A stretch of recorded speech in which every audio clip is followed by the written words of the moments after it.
How are you doing this evening? Uh, what's your favorite psalm? Do you have a favorite psalm? You know, a lot of people, their favorite psalm is Psalm 23, and it is a beautiful psalm.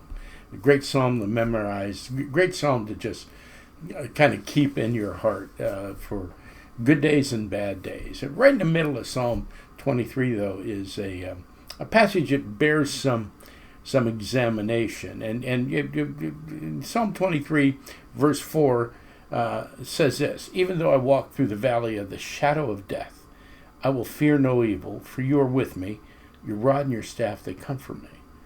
So, a lot of people don't know that there may actually be a valley of the shadow of death. Let me explain the imagery that an early Jew would hear when he hears the term valley of the shadow of death.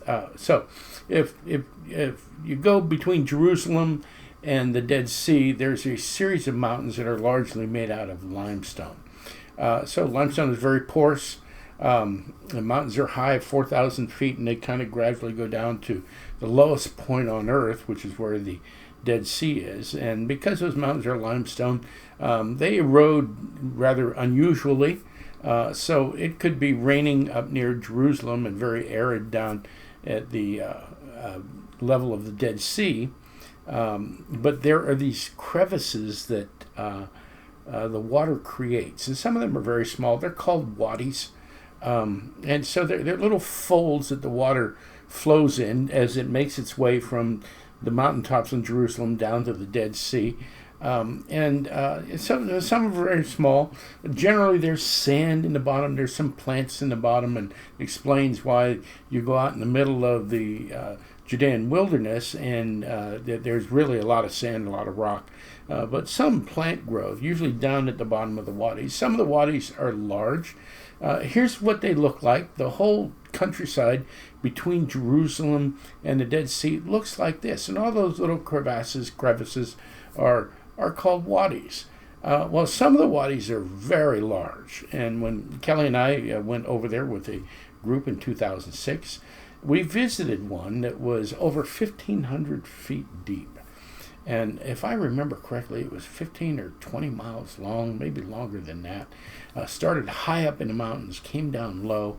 There was a monastery built near the bottom. They built the monastery very wisely at the highest point that they knew the water to rise to in the rainy season. But the idea was this: that wadi was so long and so deep that it could be raining in near Jerusalem, and you wouldn't know if you were down in the bottom of the wadi feeding your sheep, because that's where the food is, that's where the plants are. That you wouldn't know that there was water coming down that wadi, and because it was so long, the water would collect and have this enormous roar, the tradition said that if you could hear the water, you were dead. That it was too late to get out of the wadi. And that the water would come raging down the wadi, this huge wall of water, and the last thing you would see would be the sun blotted out by the volume of the water, the shadow of the water covering over you before the water actually hit you.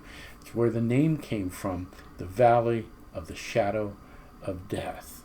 So, what the imagery that a Jew would hear is that this is a hopeless situation. There's nothing you can do to get out of it. But we do have hope in our relationship with our Father in heaven. And so that's what verse 4 of Psalm 23 is all about. Even though I'm in the valley of the shadow of death, even though the shadow has hit me, I can hear the noise, it's too late to get out of here. My relationship with my Father, his rod and his staff, he's my shepherd, they bring me comfort. I know that I'm safe in his hands. So next time you read Psalm 23, think about the valley of the shadow of death. Think about that hopeless situation where you have nothing to depend on but your Father in heaven. Nothing to depend on but your relationship with Christ. Praise God that he's steadfast and faithful and good for his promises. Hope that blesses you. I love you. I miss you. Have a great night.